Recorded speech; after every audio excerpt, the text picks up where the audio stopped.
Hey there, what's up, everyone, and welcome to another edition of the Experience Maker Show, where we talk to people who have become experience makers at their business or who teach others to do the same. My name is Dan Gingiss, customer experience speaker and coach. Always happy to be here with you. Thanks so much for joining. Remember that you can ask questions to me or our guest just by using the channel that you are in right now. LinkedIn, Twitter, Facebook, pick one and feel free to comment. We will bring your comments and questions up on screen and have an interactive discussion with our guest today. And speaking of our guest, this is a guy that I have known for, 7, 8 years at this point. Very honored to call him a friend and colleague and coach. That's right, he is my business coach and has been doing so much great stuff for me and my business. He is the inventor of H2H. That's human to human, because there is no more B2B or B2C. There is only human to human. He is also the author of Shareology, How Sharing is Powering the Human Economy. He's a speaker. He's a best-selling author. He's an all-around great guy, Bryan Kramer. Welcome to the show, Bryan. Hey, how are you doing? Thank you so much. Wow. You got my books, you got my bio, you have everything. I don't think you need me. All right. Well, thanks for joining, everybody. We'll see you next week. No, we do need you. We need you to drop some knowledge bombs on us. You got it. Well, I'll try. First, we're going to start with for the one person on the planet that doesn't yet know you, give us your background story and just tell us who BK is. Yeah, sure. Background story is I'm actually a marketer at heart and born and raised in the agency world. Actually did study marketing in college. I have a communications degree with a minor in Japanese. Literally, there was an arrow on a sign pointing Japanese this way, and my mom said, "That would be fun." We were at orientation and I said, "That would be fun." And I went into the class and I said, "Let's just sign up for this." And so I did it. And so I made that my minor along with Buddhism. And so anyway, I thought I'd be going into international studies with communications, and I ended up in marketing, joining an agency right out of college. I failed a test in jazz history, which set off my whole career into digital marketing, the digital aspect on my jazz test, believe it or not. So jazz history, I failed it because my history test didn't have the link in it that actually worked. So the link that pointed to the whole piece that actually claimed to actually have everything that I pointed to, that the teacher said, "Where is it?" And I looked it up, and the whole website wasn't there. So I picked up a book on HTML at the library. I went home, I learned HTML, and I built a whole website that night.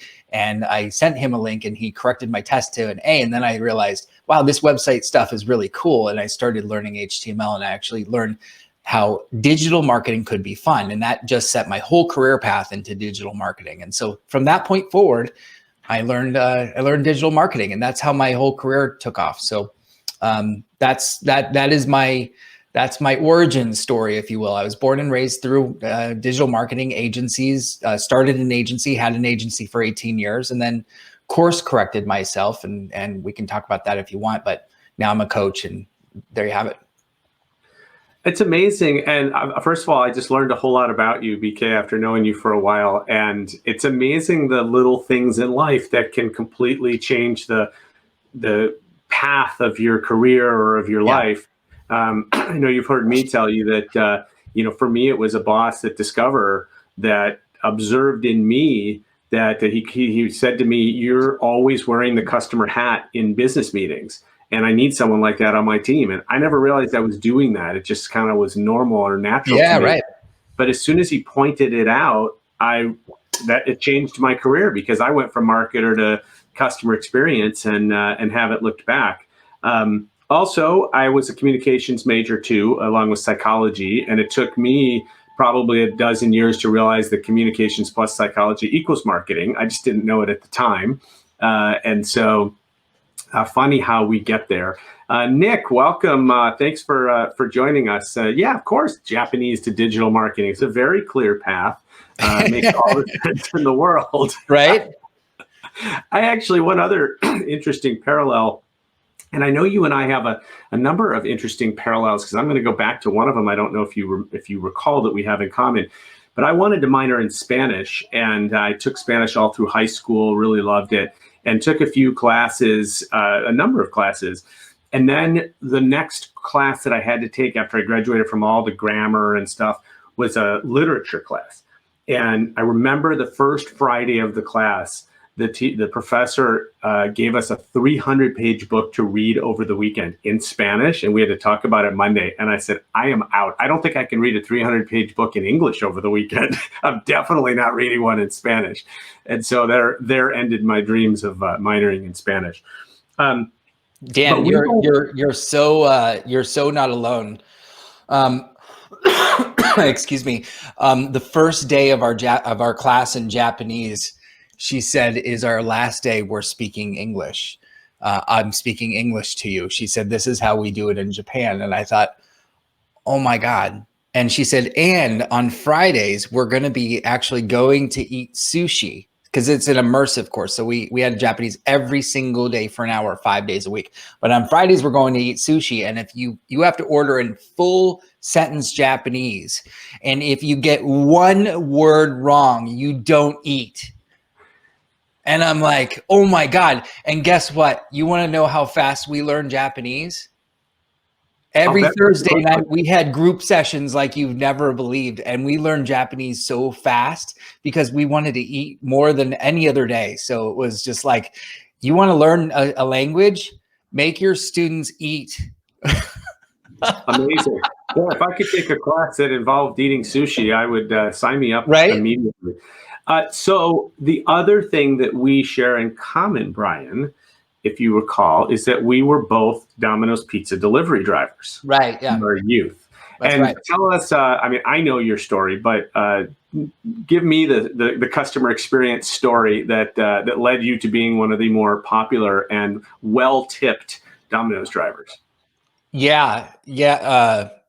That was an interesting time, because that was also in college. Right. So, yeah. So for anybody out there that had a job, any job, think of the job that you had in high school or college, and you're trying to think, why am I not making enough money? Because that's like pretty much all of us. And I hope that, I think that's why we get jobs. When we get jobs, it's so that you can start to think about why you really want to get a career versus a job.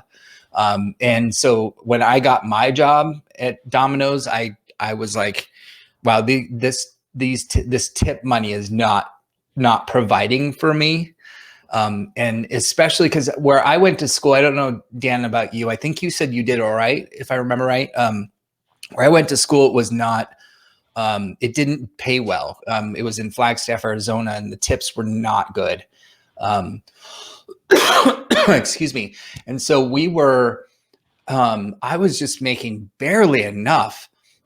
The minimum wage at that time wasn't anywhere what you would think it would be way back when. And so I was like, man, how am I going to make more than this as a driver?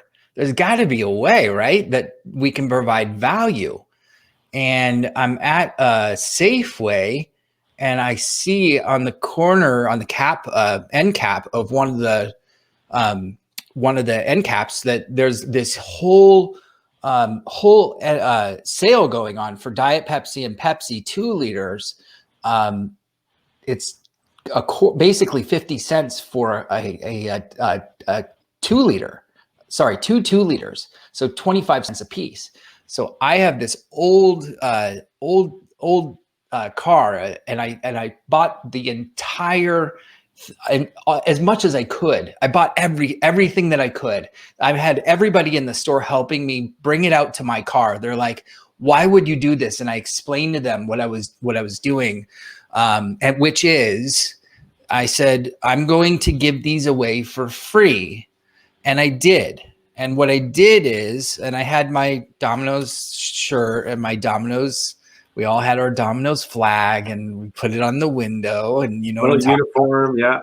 yeah. And I drove up to someone's house, and where they used to only give me $1 or $2, or they'd pick whatever change they had in their pocket, and I'd walk away with a quarter. And I'm like, I walked up, and I'd say, hey, here you go. And I'd hand them a 2-liter. And I think this is a family friendly show. I'm also going to say that they also had Cottonmouth, because this is also a college campus. And so they were dry and they needed liquid, and they'd never order anything to drink. And so I took them the 2-liter and I said, here you go. And they'd say, I didn't order that. And I'd said, this is for free. It's all yours. And they'd say, no way. That's exactly what I needed. And they'd reach into their pocket and magically find $5 and $10. And I got $20. And one time they handed me one guy handed me $100. He's like, this is amazing. And I was walking away with a lot of money because of this thing. And I started to realize then and now, looking back, that this is something that anyone can provide at any level, at any company, doing this kind of surprise and delight. This is something that every company should be looking at these human touch points. Funny enough, I was saying this story at a keynote on stage in Las Vegas. This is about 5 years ago. And I walked off stage, and the next person up was the CMO at Domino's. And I shared a taxi ride afterwards, and he's in the taxi and he goes, I know you because we heard about that, because I got called into the office actually 2 months later. They had to kill it. They called me in and they said, we heard about you. You have to stop doing that. I said, why? And they said, because we're getting calls that the other drivers aren't delivering 2-liters. And everybody wants free 2-liters. And I said, well, wait a second. Think about this. Are you getting more calls because people want this, because they want your pizza? And they said, yes. And I said, maybe you should do this. Isn't that a good thing? Yes. And they said, well, we can't. Corporate won't allow us. And I said, well, maybe this is an offer that you should, this is a franchise. Maybe you should do this. And so anyway, that was my last day at Domino's. So it did, because I couldn't go back to making $1 and $2. Long story short, the CMO and corporate heard about that. They adopted it. And years later, they started handing out free 2-liters. And I didn't make a dime. So I'm happy that I get to tell this story. And I'm happy that we get to adopt these kinds of philosophies years later.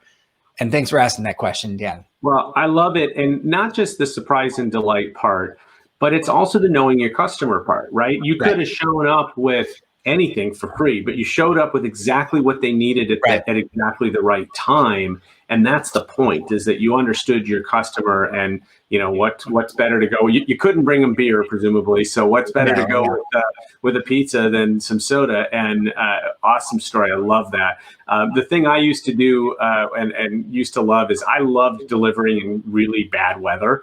You know, my favorite was like a raging thunderstorm, and I would refuse to wear a jacket, and I'd show up, you know, the pizza would be warm in the container, but I'd be dripping wet and just looking like a wet prune. And, you know, usually a woman would answer the door and they'd be like, oh, you poor baby. And they'd take the pizza and give me a huge tip. Right. So that's awesome. But I actually loved that job. And I think for you too, you know, it teaches you, I think everybody should have a job like that at some point in their life, because it teaches you customer service. It teaches you how to deal with customers, how to react to happy and unhappy customers, and how to, how to create great experiences. So I love that about you.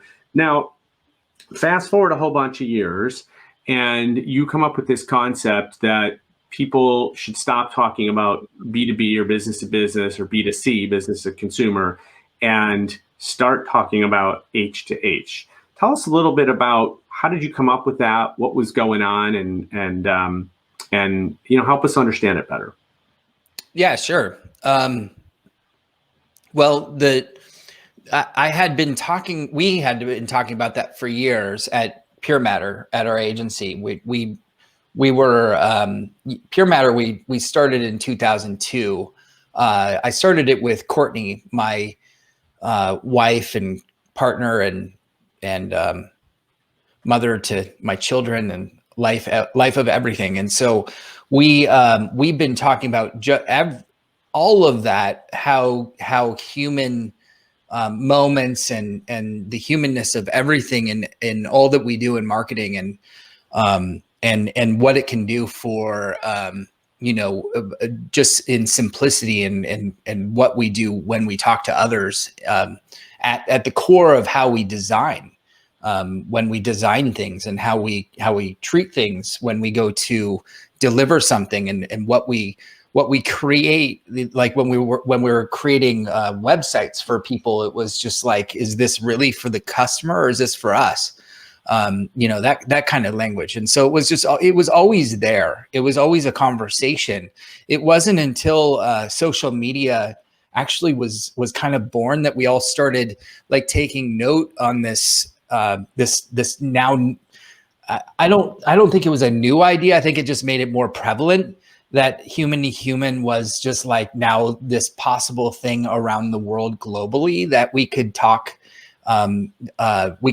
to each other, both inside companies and outside of companies. No more was it this one-way direction of companies talking at their customer through commercials and through advertising. Now all of a sudden the customer had a voice and they could speak, and the companies had to listen. They had to start saying what can we do? It turned customer service on its head. And they had to deal with it publicly. I mean, as a customer experience person, I can only imagine what you were thinking. Like, wow, this is just an amazing time in history when everything just completely changed. And we had this ability to talk and meet with people globally too. And so I was fascinated with it. I know you were too. It became my fascination so much so that I just kind of like adopted it as like a new kind of pivot in my life, and started looking at it psychologically. And while again, we had always looked at human to human in human ways of design, I had been talking about it on stage even more so. And while I had been speaking about this a whole lot, it took the right stage and the right people for it to be heard. My passion was always there about it, but the one instance where it actually had the right energy and the right people in the room, it was with executives at Bloomberg West in San Francisco, and it was marketing executives, and it was a CMOs and directors and all these people, and it had the exact cover of my book, that what's now my book, on there, except it was me in this picture going like this. I don't know why I did that. Don't ask me, but I did it. When they said, hey, can you take a picture? This is profound. And I did it. And then the picture was taken. And then one person said, go back to that slide. And we did it. And I took the picture, and then people started posting it online and on Twitter and Facebook. And this is 5 years ago now. And within the next 48 hours, as a good marketer, I measured the hashtag, and it got 120 million impressions, at least 15 languages that we could count. And it was just like, wow, this is really resonating right now. And we figured out why, because of everything that I just said, that we all had this ability to talk inside, outside company, across the world, and it crossed the lines of B2B and B2C. Social media did as well. So what we did is we took everything. When I say we, I mean, thank God my wife is a writer and editor as well as I am. And I needed her badly at that point, because there's no way I could do this alone. In fact, I wish that we could go back and turn back the hands of time, because this was a co-project. And so put her to work and me to work, and took 5 days and wrote this book in 4.5 days. Edited the book together, produced it, and self-published it, and that ended up becoming a bestseller. And the reason it also did so well is because I think it just hit the right at the heart of what it was that made people really feel like that the consumer or the customer is what mattered the most, which, we all always talk about now, which is table stakes at this point. But at that point, it wasn't table stakes. Now things have changed. Now it's still relevant. Now the customer is still at the center. Well, actually, some people are still arguing it's not the center. I still think that we could have that, that's still an interesting discussion when I hear people say the customer's not at the center. I'm like, where are you at? But there's this other thing about, there's this other interesting thing about human to human right now where it's evolved. And I know this goes beyond your question a little bit. And in that now we're entering in this time of artificial intelligence, augmented reality, automation, virtual reality, even like look at Clubhouse. Like that's as human to human as you can get. And I'm not trying to debate like whether Clubhouse is a good platform or not, but just audible or audio stuff. So like it's becoming more and more important. And so what started as this thing that I was really passionate about has become even more important now today than ever. Yeah, I totally agree. And as per social media, the thing that I found as a marketer, as soon as I got into it was the first channel where people could talk back. And that's exactly what you were saying is, holy cow, when customers got a voice, they used it. And, some of them used it for evil, but a lot of them used it for good. And most importantly is customers realized that after all this time, they wanted to have a relationship with the brands that they do business with the brands they pay money to.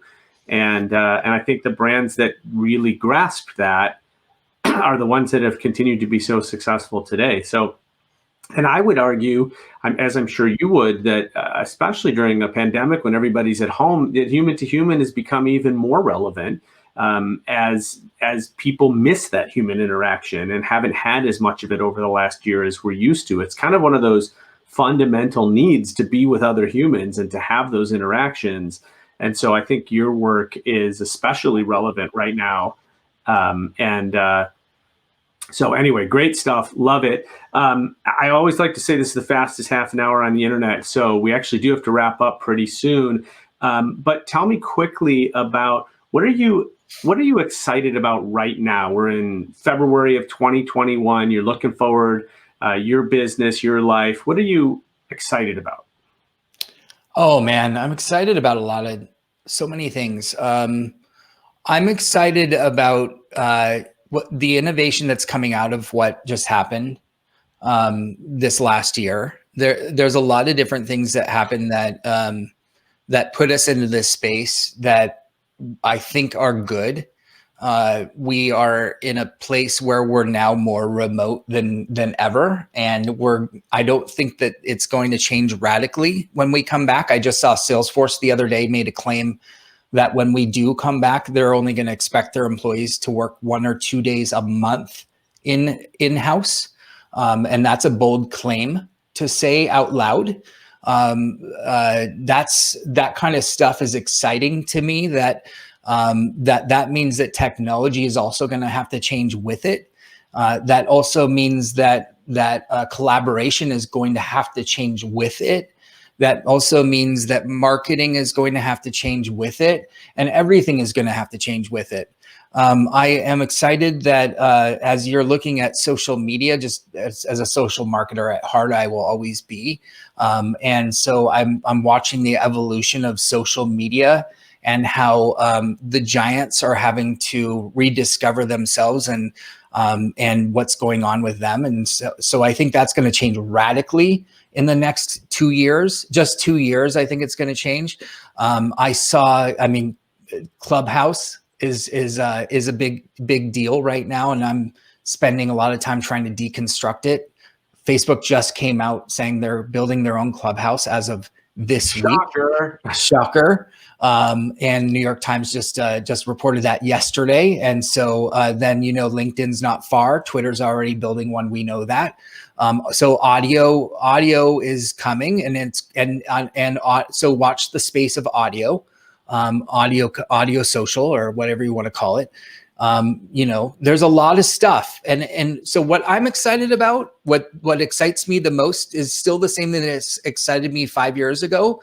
And that is that being human is your competitive advantage amongst all of that. So I'm going to say the same thing and beat the same drum 2 years from now that I did 5 years ago. And that's that where in 2 years, amongst all this technology and all these things that are always innovating, is how are you going to stand out as a human? Because it's always going to be a technological, powerful advancement. And how are we going to stand out within those human moments? I love it. I love it. Great way to finish up. If you want to connect with Bryan Kramer, BryanKramer.com. It's Bryan with a Y, Kramer with a K, at Bryan Kramer on Twitter. He's on LinkedIn. He's very active and engaging, and practices what he preaches. So BK, always great to talk to you. Thank you for everything you've done for me and my career, and keep crushing it, man. Thank you so much. And thanks for having me on the show. Really appreciate it. Pleasure to have you. And thank you, dear listener and viewer, for joining me as always. A couple of real quick announcements before we go. If you missed the live unveiling last week of my new book cover, here it is again, The Experience Maker, How to Create Remarkable Experiences That Your Customers Can't Wait to Share, in bookstores everywhere, September 14th. Can't wait to show it to the world. And next week, we will be having on Dennis Gielen. Dennis is a customer experience innovator and consultant. He is the author of The Zero In Formula, a book that we actually just highlighted on my podcast, Experience This. Very, very interesting stuff, and very excited. I have never spoken with Dennis before, so I love when I get this platform to talk to somebody for the first time. Thanks again for joining me on The Experience Maker. Again, I'm Dan Gingiss, customer experience speaker and coach. We'll see you next Thursday and every Thursday live right here on Facebook, Twitter, and LinkedIn, noon Eastern. Have a great rest of the week and a terrific weekend.